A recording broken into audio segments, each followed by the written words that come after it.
안녕하세요. 리플 XRP 초격차입니다. 2026년 2월 22일 오전 11시를 지나고 있습니다.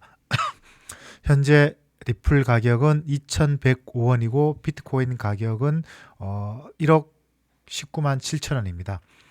최근 들어서 좀 큰 폭의 하락이 있다가 지금은 어느 정도 회복하는 그런 그림들이 보여지고 있습니다.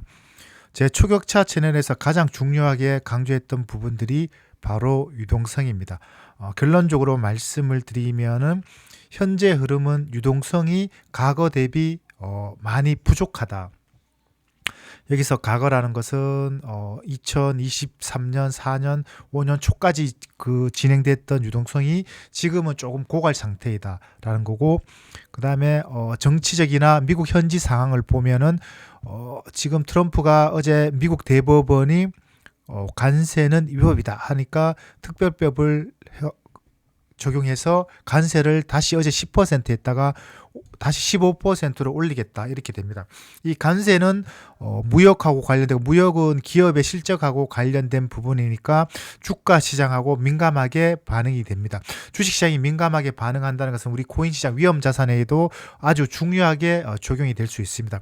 그럼에도 불구하고 어제 미국 주식과 코인시장이 그렇게 큰 반응이 없이 횡보 또는 약상승하는 가장 큰 이유는 이미 악재는 다 반영이 되어 있는 거고, 그러니까 새로 위법이다 판결했고 새로운 것이 적용이 되더라도 기존 대비 더 악화되진 않는다. 그냥 심플하게 그렇게 볼 필요가 있다라는 겁니다. 그럼에도 불구하고 우리가 투자하고 있는 시장은 이런, 또 뭐 미국이 이란에 공격을 한다, 관세가 위법이다, 뭐 어쩌고 저쩌고 엄청난 일들이 많이 일어나고 있습니다. 그럼 우리가 업비트에서 보는 이 창만 보고 투자를 해야 될 것인가? 당연히 그게 아니겠죠. 최근 들어서 이제 우리 코인 투자자 입장에서는 가장 중요한 것이 미국 이제 그 암호화폐 법입니다. 법, 그와 관련해서 오늘 한번 상세하게 보도록 하겠습니다. 잠시만요.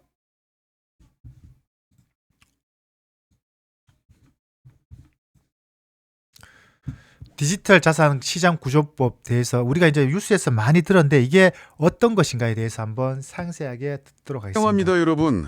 오늘 저희가 준비한 딥다이브 소스는 시장의 판도를 완전히 바꿀 그 클래리티 액트, 그러니까 디지털 자산 시장 구조법 상세 분석 리포트입니다. 네, 그동안 암호화폐 시장을 보면 사실 막 풋볼 경기 도중에 심판이 마음대로 룰을 바꿔버리는 것 같았거든요. SEC의 강압적인 규제 때문에 다들 많이 시달렸죠. 맞아요. 그래서 오늘 우리의 미션은 이 무법지대 같던 시장에 마침내 어떤 명확한 규칙들이 세워졌는지 그 핵심을 쫙 추출해내는 겁니다. 자, 이제 본격적으로 파헤쳐볼까요? 이번 리포트에서 가장 먼저 눈여겨봐야 할 핵심은 그 이른바 탈중앙화 트스트라는 겁니다. 이걸 통해서 관할권을 명확히 분리한 거죠. 아, 증권인지 상품인지 가르는 그 기준 말씀이시죠? 네네. 모호했던 기준을 그냥 숫자로 딱 못 박아버렸어요. 특정 중앙기관이나 발행사가 전체 네트워크 지분의 20% 미만을 통제한다. 그러면 그건 더 이상 증권이 아니라 디지털 상품이다. 이렇게 확실한 기준표가 생겼습니다. 오, 진짜 흥미로워지는 부분이 바로 여기입니다. 그러니까 비트코인이나 이더리움은 당연하고 리플 같은 주요 알트코인들도 이 테스트만 통과하면 바로 CFTC, 상품선물거래위원회의 독점 관할로 넘어간다는 거잖아요. 정확합니다. 그동안 언제 SEC한테 증권법 위반으로 고소당할지 모른다 이런 폭탄을 안고 있던 프로젝트들이 마침내 그 임의적인 소송 리스크에서 완전히 해방되는 탈출구를 찾은 셈이죠. 야, 엄청난 변화네요. 그렇죠. 그리고 이걸 좀 더 큰 그림과 연결해 보면요. 아까 말씀하신 관할권 정리 못지않게 마쿠에서 아주 피 튀기는 전쟁이 벌어졌던 전장이 또 보입니다. 지금 미국 상원에서 지금 표결이 진행되고 있는데 거의 뭐 이렇게 합의 쪽으로 이루어졌고, 공식적인 것은 아직 통과를 하지 않았고 이제 거의 합의 단계에 이르렀다 점을 설명을 드립니다. 바로 스테이블 코인을 둘러싼 전통 은행권과 디파이 업계의 충돌이죠. 아, 그 이자 지급 문제요? 네, 디파이 쪽이나 대형 거래소들은 코인을 예치하면 당연히 이자를 지급하고 싶어 했잖아요. 그런데 은행권에서는 그렇게 되면 사람들이 은행 예금을 다 빼서 코인으로 갈아탈 거라면서 필사적으로 반대했습니다. 뱅크런에 대한 전통 금융권의 극심한 공포가 있었던 거군요. 리포트를 보니까 결국 백악관이 막판에 등판해서 중지안을 냈던데 이 타협한 메커니즘이 참 절묘하더라고요. 네, 아주 똑똑한 접근이었죠. 은행 예금처럼 직접적으로 꼬박꼬박 이자 주는 행위 자체는 제한해서 예금 이탈 우려를 딱 잠재웠고요. 대신에 생태계 내부에서 스마트 컨트랙트를 통한 결제나 활용의 유연성은 그대로 살려두면서 양쪽의 숨통을 모두 틔워준 거잖아요. 맞습니다. 그 타협 덕분에 시장이 한 단계 성숙할 수 있는 요 이제 스테이블 코인 관련해서 앞으로 이제 미국이 추구하고 있는 것이 미국 트럼프 정부나 베센트 재무장관이 나왔어야겠죠. 앞으로 이 스테이블 코인 시장이 지금보다가 10배 이상 커진다고. 궁극적으로 이 스테이블 코인은 US 테더나 USDC가 미국 채권을 담보로 갖고 있는 거고, 결과적으로 현재 미국 채권을 국채를 사주는 주요 고객들, 미국 내 금융기관, 자산, 보험사들이 한 60% 되고, 일본, 중국, 영국, 프랑스 이런 국가들이 해외에서 지금 현재 한 35% 되는데, 그 비중을 점점 축소하고 일정 부분을 스테이블 코인, 미국 국채를 사주는 하나의 중요한 고객지가 된다는 겁니다. 즉 미국이 생각하는 것은 새로운 생태계가 만들어지고 이 스테이블 코인이 엄청나게 활성화되면은 기존의 달러의 그 지위를 공고히 하면서도 그 기축 통화의 그 힘을 그대로 유지할 수 있다는 것이죠. 우리 현실에서 보면은 요렇게 되겠죠. 여기 보면은 지금 USDT 테더가 있잖아. 그러면 테더를 우리가 심플하게 달러를 미국 여행을 간다. 달러를 한다면은 직접 가든가 사이트에서 환전을 하죠. 그럴 필요가 없다는 거. 왜냐? 업비트에서 원화를 입금하고 USDT를 사면 되는 겁니다. 그러면 사게 되면은 이 USDT가 달러의 역할을 하기 때문에 앞으로 글로벌 세상에서는 이 테더로 결제를 할 수 있는 모든 플랫폼들이 그렇게 적용이 될 겁니다. 그렇게 되면은 우리나라 입장에서는 원달러 하는 이 원화의 지위가 없어지겠죠. 누가 살 필요가 없겠죠. 안 그래도 지금 원달러 하면 1,400원, 1,500원 되는데 달러를 사놓으면은, 그러니까 과거에는 1990년대는 1달러에 800원, 900원 했던 것이 지금 1달러 1,500원, 가만히 있어도 2배 이상 가치가 하락되었는데, 테더는 달러 연동이 되기 때문에 그 가치가 지속적으로 유지가 되겠죠. 그러면은 굳이 원화를 가지고 있을 필요가 없고 테더를 가지고 있으면 된다. 근데 가장 큰 문제가 이게 이제 이자를 주게 되면은 기존의 은행들이 JP모건이나 쉽게 말해 우리나라 국민은행신한은행, 이제 우리나라 다 들어올 겁니다. 들어오게 되면은 소위 말하면은 누가 바보 아닌 이상 은행에 원화를 맡기겠어요. 스테이블 코인이 있으면 이자를 주는데, 당연히 스테이블 코인 달러를 갖고 있는 US 테더를 가지고 있으면 이자를 주니까 은행 입장에서는 그러면 우리 큰일 난다. 그래서 절충안을 마련했다. 그러니까 은행 일반 고객들이 대거 이탈하는 것을 막아주면서 스테이블 코인의 기능은 그대로 살리는 그거를 타결했다, 그 이야기입니다. 발판이 마련된 건데요. 여기서 이제 가장 현실적인 변화는 역시 투자자 보호 장치에서 나타납니다. 그래서 이게 다 청취자 여러분에게 무슨 의미일까 가장 궁금해하실 텐데요. 이제 투자자 입장에서는 그 과거 FTX 사태 같은 악몽이 반복될 일은 확실히 줄어들 겁니다. 거래소가 무조건 회사 자금이랑 고객 자산을 분리해서 보관하도록 아예 의무화했거든요. 평범한 개인 투자자들한테는 그야말로 게임 체인저네요. 분리 보관뿐만이 아니에요. 거래소가 자기 이익을 위해서 고객 자산으로 자체 거래를 하거나 위험 투자하는 것도. 자, 이것도 엄청 중요한데, 보관 이해 공식은 이렇게 쭉 되면은, 자, 아주 쉽게 설명을 드리겠습니다. 우리가 코인에 투자할 때 이자 준다고 하면은 좋죠. 근데 전부 다 코인 투자할 때 이자 준다는데 가장 큰 걱정이 왜 해외에 맡기면 믿을 수 있냐. 지금 국내에도 요걸로 대해 소송도 일어나고 여러 가지 이슈가 있고, 저도 이에서 피해를 본 상태이고 지금 소송을 진행하고 있는 상태인데, 어쨌든 아주 쉽게 설명드려서 신한은행, 국민은행, 하나은행에서 코인 맡기면은, 리플 맡기면은 스테이블 코인 그 테더를 하겠습니다. 테더를 맡기면은 이자 3% 준다. 그러면은 소위 말하면 개꿀인 거죠. 왜냐? 달러를 가지고 있는데 테더는 달러에 연동되니까 달러 가치는 계속 올라가지. 근데 이자까지 준다니까 안 맡길 이유가 없죠. 원화를 맡기면은 이자 3% 주는데 달러를 맡기는데 이자 4% 준다. 테더를 맡기는데 이자를 4% 준다. 그러면 너무나도 좋은 것이죠. 그것을 법제화 시킨다는 겁니다. 쉽게 말씀을 드려서 법적인 투명성을 강화해서 이게 안전하게 만들어주면 우리 투자자 입장에서는 이게 이제 드디어 제도권에 들어왔구나, 드디어 믿을 수 있겠구나 라고 보시면 됩니다. 즉 더 쉽게 설명을 드리면은 내가 어떻게 돈을 은행에 저기 1,000만 원 빌려달라고 하는데 내가 니를 어떻게 믿고 빌려주냐. 근데 삼성의 이재용 회장이 걱정 마시죠. 제가 보증해 주겠습니다. 하면은 은행 예 감사합니다. 빌려주겠죠. 아주 쉽게 설명을 드리는 겁니다. 그런 관점에서 투자자 보호 시장 투명성을 법적으로 만든다라는 겁니다. 결국은 이런 것들이 미국이 만들면 따라가는 거니까 아주 원천 좋은 거다. 차단됩니다.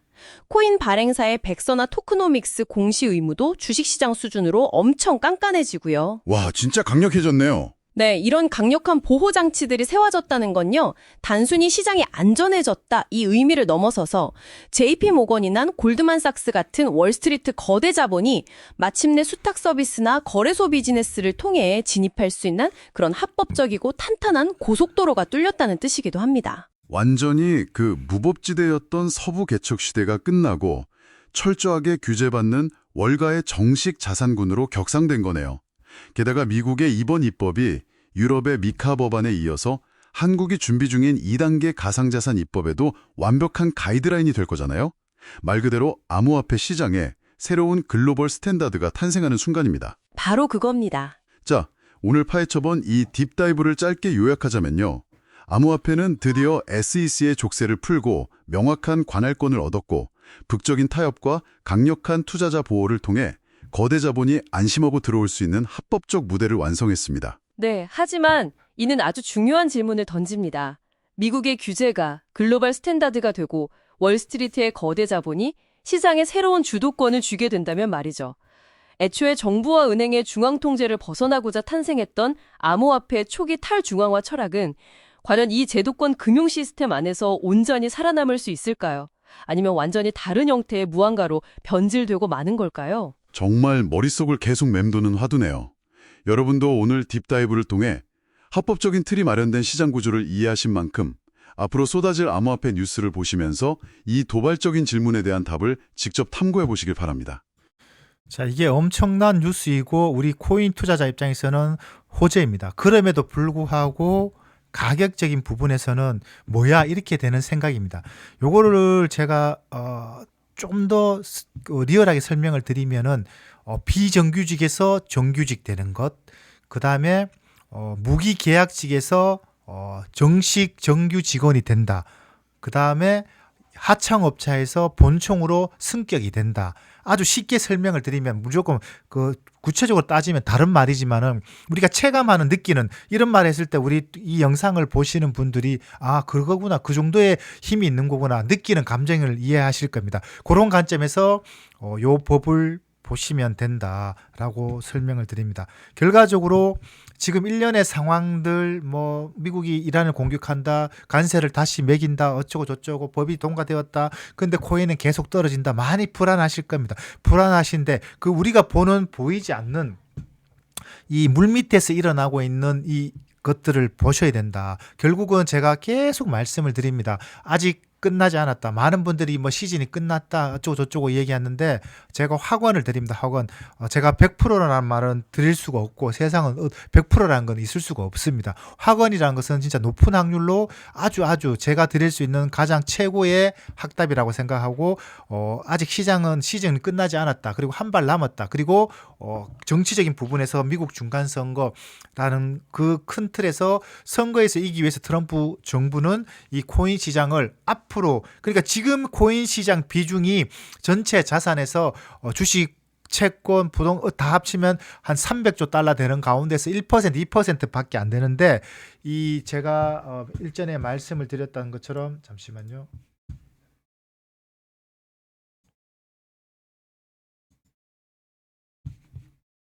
이 AI 대전환 시대에서 쉽게 말씀을 드려서 지금 제2의 산업혁명이죠. 우리가 지금 산업혁명보다 더 큰 발전이 이루어지고 있는 세상에 살고 있는데 앞으로의 세상은 우리가 느끼는 스마트폰, 핸드폰이 세상에 나오고 우리가 알고 있는 칼라 TV, 우리가 알고 있는 유튜브 이런 변화보다가 더 급진적인 혁명이 일어나는 시대에 살고 있다. 그런데 그 혁명의 가장 핵심은 우리가 보여지는 AI가 주도가 될 것이지만은 반드시 뒤따라야 되는 것이 이 화폐의 디지털화다. 그러니까 돈의 디지털화. 돈의 디지털화는 건 무엇인가? 아주 민첩하게 이동이 되어야 되고 적은 수수료, 24시간 주말 공휴일 없이 이동되어야 된다. 그런 전제 조건을 실행시킬 수 있는 것이 우리 코인 시장이고, 그중에서 제가 보는 가장 중요한 것이 XRP라는 겁니다. 그게 다 이 XRP가 시장을 다 먹는다는 얘기가 아니고 높은 확률로 많은 부분을 비중을 차지할 것이다. 그런데 아직 이런 것들이 쉽게 말해서 신도시로 치면은 도로 닦고 어쩌고저쩌고 건물 수가 아직 안 됐는데 뭐 이게 완전히 주류가 된 것처럼 올라갈 수가 없다는 겁니다. 그런 가독의 시점이 있다라고 보시면 되고, 그게 리플이다. 그래서 우리가 제가 이거는 100%라는 말보다는 이것도 아주 높은 확률 장담을 드립니다. 지금 XRP를 1,000만 원치를 사서 1,000만 원이면은 500개, 5,000개죠. 5,000개 정도 되죠. 예를 들어서 한 4,000개, 5,000개 정도 되는데 요거를 한 10년, 15년 보관하고 있으면은 적어도 지금보다는 10배, 1억 정도, 앞으로 10년, 15년 있으면 10배에서 20배는 갈 가능성이 제가 볼 때는 아주 높다. 아주 높다고 말씀을 드립니다. 그렇게 한번 보시면 됩니다. 그래서 단기적으로 하루 이틀 올라가고 내려가는 걸 맞춘다는 것은 의미도 없고, 물론 그걸 알 수 있으면 좋겠지만은 그건 너무나도 힘들고 피곤한 겁니다. 큰 흐름에서 내가 투자적 관점에서 내가 돈을 은행에 적금하는 것보다는 그냥 500만 원, 1,000만 원을 리플을 사서 없다고 생각하고, 여기서 없다고 생각하고 쉽진 않습니다. 쉽진 않지만은 그런 마인드로 한다면은 10년, 15년 있다가 그 어떤 자산보다가 높은 수익률을 준다고 말씀을 드립니다. 이상입니다. 그리고 마지막으로 제가 네이버 프렌 컨텐츠 오시면은 오늘 시황을 주간 분석을 해서 유동성 관련 바닥인지 저점인지 아니면 더 떨어질 것인지 유동성 관련해서 했고, 유동성 정밀 데이터를 다 분석해서 올려드렸습니다. 그리고 차트적 관점, 순간적으로 더 떨어질 수 있지만은 지금이 바닥 부근이다. 간략하게 그렇게, 그리고 제가 보는 주요 지표들을 일목요연하게 정리해서 올려드렸습니다. 관심 있으신 분은 댓글에 네이버 링크 남겨놓도록 하겠습니다. 구독, 좋아요 부탁드립니다. 감사합니다.